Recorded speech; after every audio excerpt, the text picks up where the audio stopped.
Hello बच्चों, good morning to you all. आप सबका स्वागत है न्यू एरा के इस चैनल में जहां पे आपको एनटीएससी की प्रिपरेशन कराई जा रही है।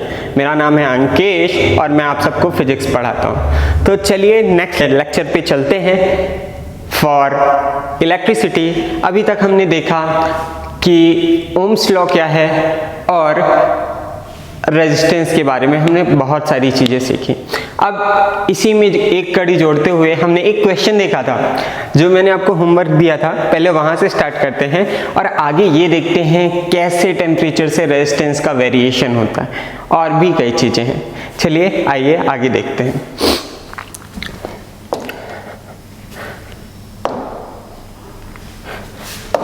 हाँ, तो बच्चों हमने ये क्वेश्चन देखा था ना, इसके करने की 2-3 मेथड्स थे, इसलिए मैंने उस दिन आपको नहीं बताया, पर आज मैं आपको सारे मेथड्स बताऊंगा। देखो क्वेश्चन क्या बोल रहा है, if a copper wire is stretched to make 0.1 mm longer, 0.1% longer, then the percentage change of the resistance is approximately equal to. ये बोल रहा है क्या किया गया है, स्ट्रेच किया गया। सबसे पहली बात, अगर स्ट्रेच वाला कंडीशन हो तो स्ट्रेच में क्या होता है, volume remains constant, volume remains constant, volume is equal to constant. और अगर वॉल्यूम कांस्टेंट है मतलब A into L is equal to constant is equal to volume is equal to constant. अब देखो अब क्या बोल रहा है, एक वायर है, मुझे नहीं पता उसका रेजिस्टेंस, हम कुछ भी मान लेते हैं, R is equal to rho L by A. ठीक, अब क्या है, आपका क्या कांस्टेंट है, वॉल्यूम कांस्टेंट है। यहाँ पे हम A को क्या लिख सकते हैं, A into L is equal to क्या लिख सकते हैं, V। तो A की वैल्यू आप और क्या लिख सकते हो, V बाई एल लिख सकते हो। तो यहाँ पे अगर आप A की वैल्यू V बाई एल डालोगे तो R इज इक्वल टू क्या हो जाएगा, rho L upon V by L, ये ऊपर चला जाएगा। तो R इज इक्वल टू क्या बचेगा बच्चों, R इज इक्वल टू क्या हो जाएगा, rho L square upon V, rho L square upon V। अब rho L square upon V हो गया, R की वैल्यू क्या हो गई बच्चों, rho L square upon V। अब देखो जब आप, ये क्या है, ये मैंने इनिशियल लिखा। अब देखो मटेरियल चेंज नहीं हो रहा, कोई भी चीज़ें चेंज नहीं हो रही, बस क्या हो रही है, लेंथ चेंज हो रही है। और जैसे हमने देखा है कि आप एक च्युइंगम को अगर खींचते हो, लेंथ बढ़ाते हो तो उसका एरिया घटता जाता है, थिकनेस उसकी घटती जाती है। तो ऐसे ही R dash is equal to क्या हो जाएगा, rho remain same. L dash क्या है, ये बहुत ज़्यादा इंपॉर्टेंट है। L डैश क्या होगा कि इनिशियल तो L था प्लस L अपॉन 1000 हो जाएगा, क्योंकि कितना है 1% होता तो L अपॉन 100, तो ये क्या हो जाएगा 0.1% है, तो ये क्या हो जाएगा L अपॉन 1000। ये तो अपनी नई लेंथ क्या होगी, L कॉमन कर लो, 1 प्लस 1 अपॉन 1000, ठीक है, अपॉन। अब देखो ये तो लेंथ हो गई। अब इसको हम और क्या लिख सकते हैं, यहाँ पे क्या लिख सकते हैं, लेंथ का स्क्वायर अपॉन वॉल्यूम, क्योंकि हमने फॉर्मूला क्या निकाला, ये देखो यहाँ से फॉर्मूला ये निकाला। अब एक चीज बताओ, R dash is equal to आपकी वैल्यू क्या आई, rho into L square, L square हो जाएगा, दोनों में स्क्वायर आ जाएगा ना, ठीक है, एल स्क्वायर इंटू, इसको आप क्या लिख सकते हो, 0.001 का स्क्वायर अपॉन V। अब ये तो हमारा किसके बराबर है, ये हमारा किसके बराबर है बच्चों, ये हमारा किसके बराबर है, ये है हमारा R के बराबर। तो R dash is equal to क्या हो गया, R इंटू 0.001। अगर इसको तुम सॉल्व करोगे, दोनों को इसका स्क्वायर लोगे तो ये क्या आएगा 1.00201। और इसको हम क्या बोल सकते हैं, ये कितना चेंज हुआ, ये कितना चेंज हुआ बच्चों, R डैश क्या है, R डैश कितना बड़ा है, 0.2%। कितना बड़ा है बच्चों, R डैश कितना बड़ा है बच्चों, ये देखो 0.2%, कितना बड़ा है 0.2%। तो एक तो ये मेथड हो गया कि आप A L is equals to V is equals to constant लगा सकते हो, तो वॉल्यूम तो दोनों के केस में सेम लोगे, इस तरीके से सॉल्व कर सकते हैं। अब दूसरा मेथड देखते हैं। दूसरा मेथड काफ़ी सरल है, उसको हम एरर एनालिसिस की तरह यूज़ करते हैं और क्लास 11th में अपन जनरली सीखते हैं, पर मैं आपको अभी बता रहा हूँ, ठीक है। तो चलिए चलते हैं, नेक्स्ट मेथड भी देख लेते हैं। अब क्या है, कुछ स्टेप इससे लेंगे अपन। R इज इक्वल्स टू हमने क्या देखा था, रो L बाई ए, और A को हमने क्या लिखा था, A इज इक्वल्स टू क्या लिखा था बच्चों, V बाई एल, और V बाई एल को लिखा था तो यहाँ पे R को रिप्लेस किया था L स्क्वायर अपॉन V, ये समझ में आया। अब देखो एरर में क्या होता है, error of resistance upon R, resistance की एक्चुअल वैल्यू इंटू एरर, ये is equal to delta rho upon rho plus, अब यहाँ पे जो पावर होती है वो सामने आ जाती है, 2 into delta L upon L plus delta V upon V. अब यहाँ पे देखो बच्चों, एक चीज बताओ, यहाँ पे ये क्या बोल रहा है, इसका एरर इज इक्वल टू इस पे एरर प्लस लेंथ पे एरर प्लस वॉल्यूम पे एरर। सिंस हम देख रहे हैं कि वॉल्यूम में कोई चेंज नहीं है क्योंकि वॉल्यूम तो वही है, तो ये 0 हो जाएगा, ये भी क्या होगा, 0 हो जाएगा। चेंज इन लेंथ में परसेंटेज कितनी आई है, 0.1, तो यहाँ पे क्या लिख सकते हो आप, 2 इंटू 0.1, तो आपकी वैल्यू कितनी आ गई, delta R upon R. Since ये परसेंटेज में है तो इसलिए 100 लगा दो इधर भी और उधर भी 100 लगा दो, 100 तो लगा ही है पहले से, ठीक है, परसेंटेज वैल्यू दी है ना, तो इस तरीके से देखोगे तो ये कितना आ गया, 0.2। अगर नहीं समझ में आया तो कोई टेंशन की बात नहीं है, मैं और अच्छे से समझाऊंगा आपको, आगे और क्वेश्चंस मिलेंगे ऐसे, ठीक है। तो चलिए नेक्स्ट स्लाइड की तरफ चलते हैं, एक इस तरह का और क्वेश्चन ले लेते हैं, ठीक है, चलिए देखते हैं।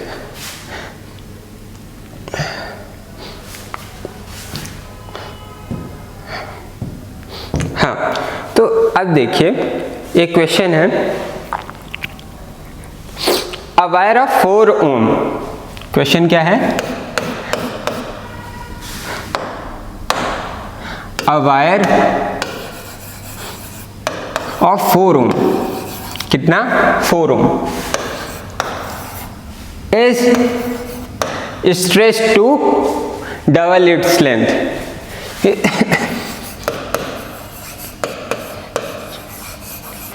To double its length, its length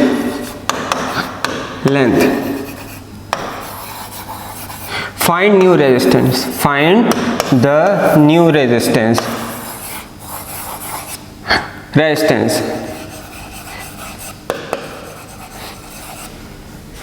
अब देखो रेजिस्टेंस को किस पे मेजर करते हैं, ओम से, ये तो पता ही है, और V is equals to IR भी था, उसको भी अपन रिवाइज करेंगे, पर पहले ये क्वेश्चन देखो, a wire of 4 ohm is stretched, फिर से किसकी कंडीशन है कि एक कोई वायर था जिसका रेजिस्टेंस हम R मान लेते हैं, सपोज करते हैं, अब उसको हमने उसकी लेंथ क्या कर दी, ट्वाइस कर दी। अब सिंस स्ट्रेच्ड है तो इस कंडीशन में क्या होगा बच्चों, इस कंडीशन में, हाँ आप सही बोल रहे हो, सिंस वायर इज स्ट्रेच्ड मतलब वॉल्यूम रिमेन्स कांस्टेंट, और वॉल्यूम कांस्टेंट मतलब क्या हो गया, A into L, A into L is equal to क्या हो गया, कांस्टेंट। अब देखो, अब देखो ये तो कंडीशन पता चल गई। अब हमको initial R is equal to कितना दिया है, 4 ओम।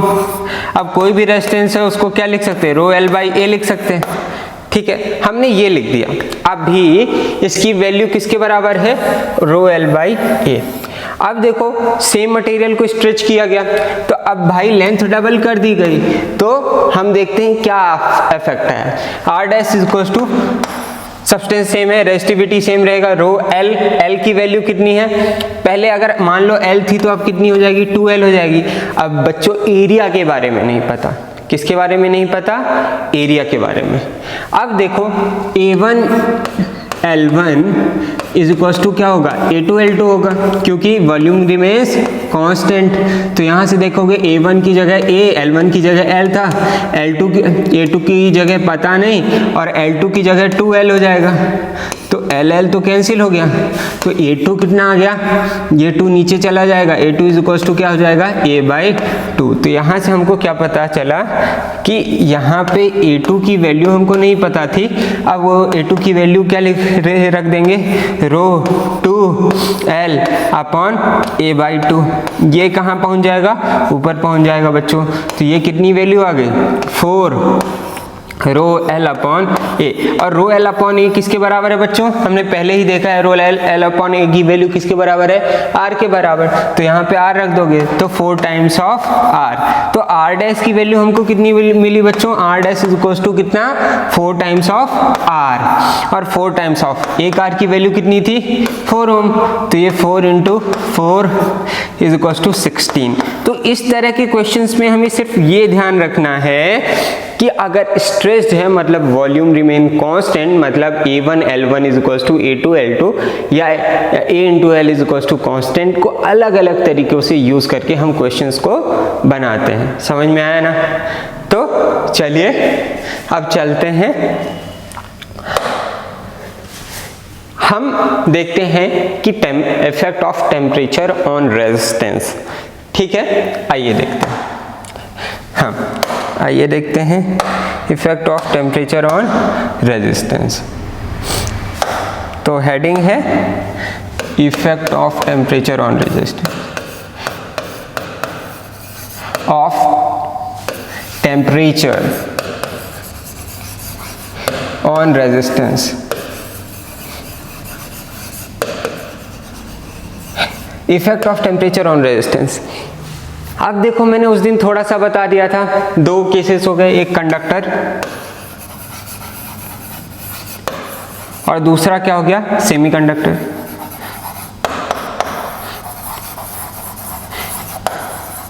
और मैंने क्या बताया था, जैसे जैसे आप क्या करोगे, जैसे जैसे आप टेम्परेचर बढ़ाओगे तो कंडक्टर के केस पे रेजिस्टेंस बढ़ेगा और रेजिस्टेंस क्या करेगा, इंक्रीज करेगा with R increases with temperature। Conductor के केस पे तो क्या है, जैसे जैसे रेजिस्टेंस बढ़ाओगे वैसे वैसे क्या बढ़ेगा, जैसे जैसे टेम्परेचर बढ़ाओगे वैसे वैसे रेजिस्टेंस बढ़ेगा। इसका रीज़न क्या है कि जब ये कंडक्टर में इलेक्ट्रॉन्स बहुत, जैसे ही हीट बढ़ती है वैसे उनके बीच में जो कोलिजन है वो बहुत ज़्यादा बढ़ जाता है, जिसके कारण क्या है, उनके बीच में फ्रिक्शन काफ़ी ज़्यादा हो जाता है और उसके कारण जो रेजिस्टेंस है वो बढ़ जाता है। तो इस कंडीशन में कंडक्टर में जैसे टेम्परेचर बढ़ाएंगे तो उस पर कोलिजन्स बहुत ज़्यादा बढ़ जाते हैं, जिसके कारण वहाँ पे रेजिस्टेंस बढ़ जाता है। इसके अपोजिट में सेमीकंडक्टर में नंबर ऑफ फ्री इलेक्ट्रॉन्स क्या होते हैं, जैसे ही टेम्परेचर बढ़ाते हो तो वो बढ़ जाते हैं, इसलिए इस पे रेजिस्टेंस, जैसे फ्री इलेक्ट्रॉन इंक्रीज होंगे, फ्री इलेक्ट्रॉन के कारण ही तो क्या है, करंट है, फ्री इलेक्ट्रॉन इंक्रीज होंगे वैसे ही क्या होगा, जैसे टेम्परेचर इंक्रीज करोगे वैसे फ्री इलेक्ट्रॉन इंक्रीज करेंगे। In the case of semiconductor, याद रखना, in the case of semiconductor with temperature जैसे इंक्रीज करोगे रेजिस्टेंस क्या होगा, डिक्रीज करेगा। Resistance decreases with the increase in temperature. In case of semiconductor resistance increases with the increase in the of temperature in case of conductor. अब इसको और अच्छे से देखते हैं बच्चों कि ये आखिर क्या है। अब इसका हम रिलेशन देखेंगे, ठीक है। तो आइए चलिए स्टार्ट करते हैं रिलेशन। देखो साइंटिस्ट ने बहुत सारे एक्सपेरिमेंट किए, उन्होंने बोला कि जो चेंज इन रेजिस्टेंस आ रहा विथ रिस्पेक्ट टू टेम्परेचर, ठीक है, वो डायरेक्टली प्रोपोर्शनल टू क्या है, जो चेंज इन रेजिस्टेंस आ रहा है वो डायरेक्टली प्रोपोर्शनल टू क्या है, इनिशियल रेजिस्टेंस R0। और दूसरा उन्होंने क्या बोला कि जो चेंज इन रेजिस्टेंस आ रहा है विथ इंक्रीज इन टेम्परेचर, क्या है, विथ इंक्रीज इन टेम्परेचर वो directly proportional to temperature difference आ रहा, मतलब जैसे जैसे जितना टेम्परेचर इंक्रीज करोगे उतना रेजिस्टेंस इंक्रीज करेगा, और जितनी इनिशियल वैल्यू है उस पर भी डिपेंड कर रहा है। तो डेल्टा आर हम जानते हैं कि कभी भी प्रोपोर्शनैलिटी हटाना होगा तो हम क्या लिखेंगे, R not into delta T. अब यहाँ पे प्रोपोर्शनैलिटी हटाना है तो एक कांस्टेंट लगाना पड़ेगा, और यहाँ पे वो कांस्टेंट क्या है, अल्फा। क्या है, alpha. Alpha R not delta T. तो इनिशियल रेजिस्टेंस हमारे पास कितना था, चेंज इन रेजिस्टेंस यानी R dash minus initial resistance क्या है, R not is equals to क्या हो गया, alpha R not delta T. अब देखो alpha R not delta T, R dash की वैल्यू निकालोगे तो यहाँ से क्या आ जाएगा, आर को इधर ले जाओ, आर नॉट प्लस, क्योंकि ये माइनस में था तो इधर alpha R not delta T.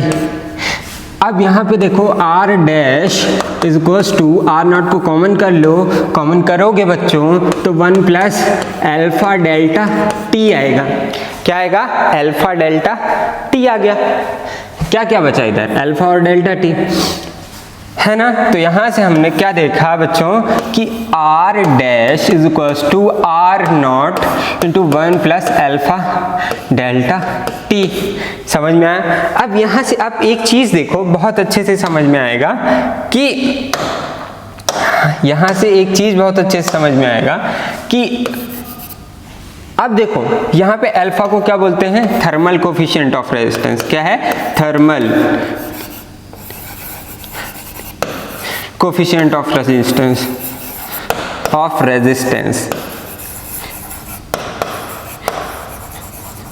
ये क्या है, थर्मल कोफिशिएंट ऑफ रेजिस्टेंस है। तो यहाँ पे अल्फा अगर पॉजिटिव आया तो क्या है, 1 प्लस पॉजिटिव क्या हो जाएगा, बढ़ जाएगा। तो अल्फा की वैल्यू पॉजिटिव कब होगी, जब वो कंडक्टर होगा। Alpha is positive for what, when it is conductor.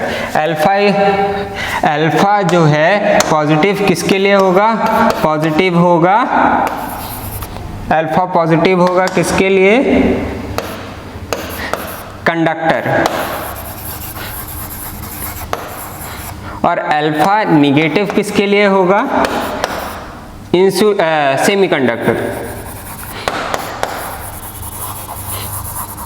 जब ये पॉजिटिव होगा तो रेजिस्टेंस ओवरऑल क्या हो जाएगा, बढ़ जाएगा, और अगर ये अल्फा निगेटिव हुआ तो रेजिस्टेंस क्या हो जाएगा, घट जाएगा। समझ में आया ना, क्योंकि ये माइनस हो जाएगा तो 1 माइनस कुछ करोगे तो वो 1 से कम आएगा ना। तो ये रिलेशन हमेशा याद रहना कि R is equals to with the change in temperature, R is equals to क्या था, R is equals to R dash is equals to क्या हो गया, initial into 1 plus alpha delta T. यहाँ पे delta T is equals to change in temperature क्या है, alpha is equals to coefficient of thermal resistance, coefficient of thermal resistance. समझ में आया, ठीक है। ये बहुत ज्यादा इंपॉर्टेंट रिलेशन है, ठीक है, याद रखना। कई बार एनटीएससी स्टेज 2 में इससे क्वेश्चंस आ जाते हैं। चलिए नेक्स्ट चलते हैं। तो ये तो क्या हो गया, effect of temperature on resistance. समझ में आया ना। अगर अल्फा पॉजिटिव होगा वो किसके केस में होगा, कंडक्टर में होगा, इसलिए उसका रेजिस्टेंस बढ़ता है। In case of semiconductor alpha की वैल्यू निगेटिव आती है, इसलिए उसका रेजिस्टेंस घटता है। Overall relation with respect to temperature किसी भी रेजिस्टेंस का ऐसा होता है। समझ में आया। अब चलते हैं आगे। अब देखो क्या होता है बच्चों कि हाँ, अब अगर सिंपल बात करें at constant temperature, at constant temperature बात करें तो साइंटिस्ट ने बहुत सारे एक्सपेरिमेंट किए। उन्होंने बोला कि सबसे ज़्यादा किसका हो गया, अगर सबसे ज़्यादा देखो रेजिस्टिविटी या कंडक्टिविटी दोनों की बात कर लेते हैं अपन। हाँ, resistivity 1 upon resistivity is equals to C और रो, जो भी बोलना हो आपको, कंडक्टिविटी होता है। उनने क्या देखा कि सबसे ज्यादा रेजिस्टिविटी किसकी होगी, जो इंसुलेटर्स होंगे, क्योंकि वो हाई एन वो तो कभी इलेक्ट्रॉन देते नहीं हैं, तो उससे कम किसकी रेजिस्टिविटी होगी? सेमीकंडक्टर्स की। उनसे कम किसकी होगी? एलॉय की। और उनसे कम होगी मेटल की। अब देखो जो कंडक्टिविटी होगी, कंडक्टिविटी ऑफ मेटल,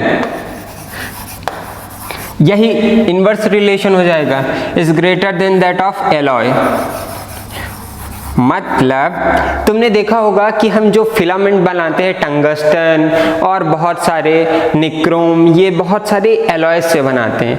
वो इसलिए बनाते हैं क्योंकि रेजिस्टेंस ऑफ अ एलॉय और the resistivity of alloy is greater than that of pure metal. इसलिए जनरली हम क्या करते हैं कि ऐसे सब्सटेंस के फिलामेंट बनाते हैं जो क्या होते हैं? एलॉय होते हैं। और रेजिस्टिविटी ज़्यादा है, मतलब वो क्या कर सकते हैं? ज़्यादा टेम्परेचर को वो क्या कर सकते हैं? अब्जॉर्व कर सकते हैं। ठीक है ना, वो जल्दी बर्न नहीं होते, वो जल्दी मेल्ट नहीं होते। तो रेजिस्टिविटी हमेशा याद रखना कि मेटल से बने हुए और उसी के एलॉय से बना हुआ, तो एलॉय की रेजिस्टिविटी और रेजिस्टेंस ज़्यादा होगा with compare to that of metal. ठीक है, चलो अब देख लेते हैं कुछ। हाँ, अब कुछ देख लेते हैं। जैसे कंडक्टर की क्या है रेंज ऑफ रेजिस्टिविटी? देखो इसकी कितनी है? 10⁻⁸ टू 10⁻�6। कितनी कम रेजिस्टिविटी है, देखो रेजिस्टिविटी कितनी कम है।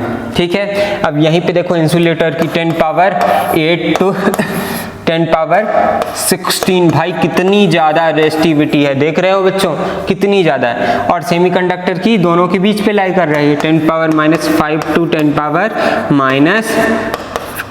ओम मीटर। समझ में आ गया? तो ये तो ठीक है। अब देखते हैं आगे। ये तो कुछ कंडक्टर है, कंडक्टर की रेजिस्टिविटी देख रहे हो कितनी कम होती है। रेजिस्टिविटी जितनी कम मतलब उतना ही ज़्यादा कंडक्टिविटी, उतनी ही ज़्यादा क्या हो गई? कंडक्टिविटी हो गई बच्चों। ठीक है, अब आगे देखो, अब आगे देखते हैं। हाँ, ये हो गया। अब एक और क्वेश्चन देखते हैं। हमने एक तरह के क्वेश्चन को नहीं टच किया था, वो है R = ρL/E इसके क्वेश्चन में। अब देखते हैं इसके क्वेश्चन को। Specific resistance of a nichrome wire is 100 mu. Mu की वैल्यू कितनी होती है बच्चों? म्यू = 10⁻⁻6। कितना? म्यू = 10⁻⁻6। हाँ, length of the wire is 5 metre and the area of the cross section is equal to कितना दिया है आपको? 0.01 सेंटीमीटर स्क्वायर। तो सबसे पहले गिवन लिख लो। रो की वैल्यू कितनी दी हुई है बच्चों? 100 × 10⁻⁻6 ओम मीटर। क्या होगा? ओम मीटर। रो एल की वैल्यू कितनी दी है बच्चों? L की वैल्यू कितनी दी हुई है आपको? L = 5 मीटर दिया हुआ। अब एरिया किस में दिया है? सेंटीमीटर में। तो सारों को स्टैंडर्ड में कन्वर्ट करना पड़ेगा। एरिया = 0.01 सेंटीमीटर है, और सेंटीमीटर को मीटर में कन्वर्ट करने के लिए क्या करोगे? एरिया है, सेंटीमीटर के स्क्वायर है, मतलब 10⁻⁻4 से मल्टीप्लाई करोगे तो ये किस पे हो जाएगा? मीटर में कन्वर्ट हो जाएगा। तो अब यहाँ पे क्या लगा दो? R = ρL/A। सारी वैल्यूज़ को पुट करो। 100 × 10⁻⁻6 इंटू L कितना है बच्चों? L कितना है? L कितना है? 5 अपॉन A कितना हो? 0.01 × 10⁻⁻4। ये गया 10⁻⁻6 ही हो जाएगा ऑलमोस्ट। चलो अच्छे से करवा देता हूँ मैं आपको। हाँ, तो देखते हैं। आप देखो इसको क्या लिख सकते हो, या तुम ऐसे ही कर लो। इसको क्या लिख सकते हो? 100 × 10⁻⁻6। हाँ, इंटू 5 अपॉन क्या हो जाएगा, ये 10 पावर माइनस ऑफ 6, ये और ये कैंसिल हो गया, ये लगभग कितना आ गया बच्चों, कितना आ गया 500 ओम। तो ये तो आप कैलकुलेशन वाला पार्ट है, ये तो आप खुद से देख सकते हो। तो जब ऐसा स्पेसिफिक रेजिस्टेंस दिया जाए तो उसी को क्या बोलते हैं, रेजिस्टिविटी बोलते हैं, और ऐसे क्वेश्चंस को आप ऐसे सॉल्व कर सकते हैं। तो इस लेक्चर को बच्चों यहीं समाप्त करते हैं। मैं आशा करता हूँ ये क्लास आपको अच्छा लगा होगा। अगर अच्छा लगा है तो चैनल को सब्सक्राइब करें, वीडियो को लाइक करें और अपने फ्रेंड्स के साथ शेयर करें। Thank you.